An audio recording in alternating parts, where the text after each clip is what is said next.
Hi there, welcome to my video review of the 2013 line of Sanrenmu 710s. Yeah, that's right, the Sanrenmu 710 is a Chinese knife. It is inspired, and I'm doing air quotes when I say inspired because it's a copy of the Chris Reeve Sebenza knife in all but materials and a few small design differences. Which is great for me because I have no interest in pedigree knives. I like to carry a pocket knife, but I use it about as much as, I use it half as much as everything else in my daily carry. So my torch gets pulled out probably 5 or 6 times a day.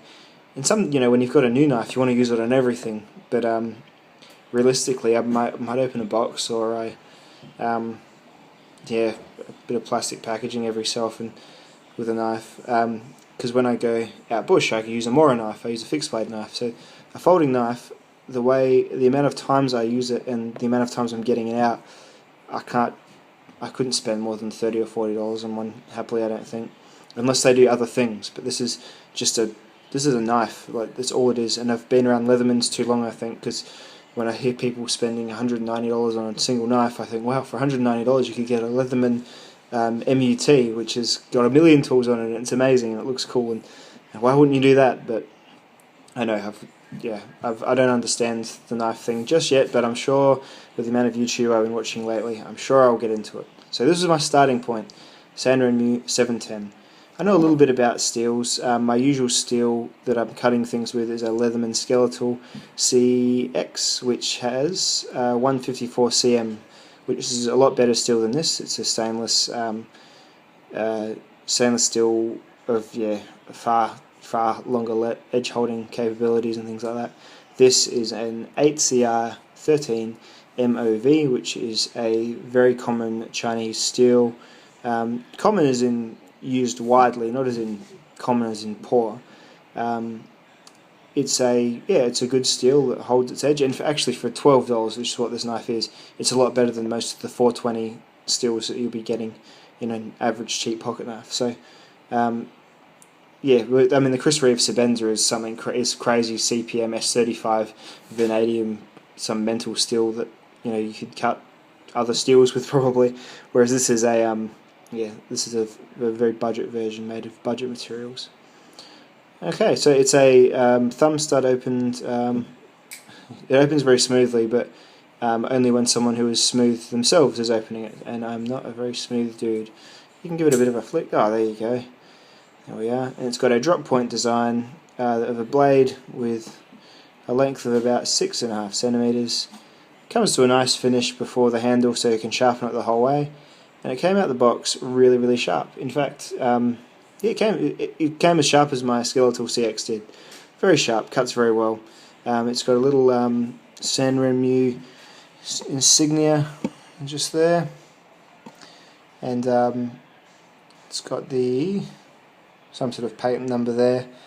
That patent number probably says not a Sebenza in some sort of computer code. No idea. And there we are. So we close it up like that. And it's got the previous year had a two-tone silver effect on the handle. This has a very, some would say cool, others would say slightly ridiculous jaguar running in a fireball motif on the handle there.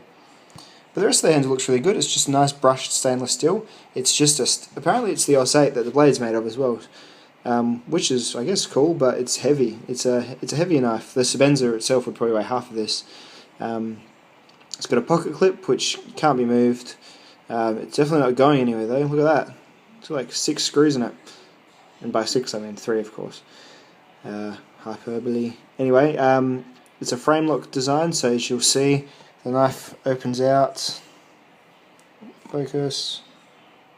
So the knife opens out and then the frame goes doink and jumps in the way there. So now the knife doesn't budge, and it really doesn't budge. Yeah, it's quite a it's well made in that it doesn't move around, and there's no blade play, the dreaded blade play that all the knife reviewers gone about. You can't have any of that, and there's none of that in this one. Fantastic. The pocket clip's good. It's very, very tight. It might loosen up, but yeah, you put it on your jeans and it can actually you end up with a little bit of a mark on the inside of your jeans as to where you put it in. So that's that. When you open the blade up, you've got the jimping. All these terms that I haven't used before, but you hear everyone else using it. It's funny.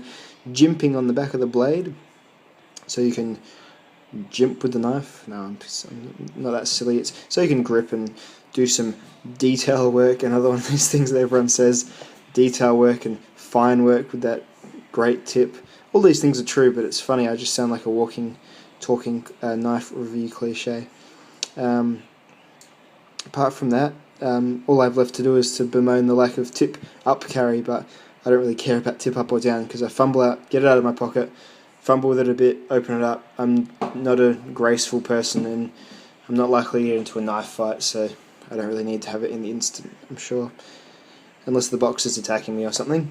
You can put a lanyard there. The Sebenza comes with a lanyard, I think. It goes to about there. You can get these knives on eBay. I'm in Australia. I paid $12 Australian with free shipping. Or you can go to Best Made Company or somewhere else and buy Chris Reeve Sebenza for $450 to $500 for the either small or large one. You know what? If you're a knife guy, I'm sure that Sebenza would just be amazing, and you'd relish it and you'd cherish it, and you'd be too scared to cut anything with it because you wouldn't want to lose that amazing factory edge. But if you want the experience, perhaps, or the illusion of one, for $12, just get 50 of these. If you want to spend $500, get 50 of them. And the moment you cut something, every time you cut something with it, throw it away and get the next one out of the packet. So you can see where I'm going with this. I'm not a knife connoisseur really, so I love the practical and cheap Sanrenmu 710. Thanks for watching my video.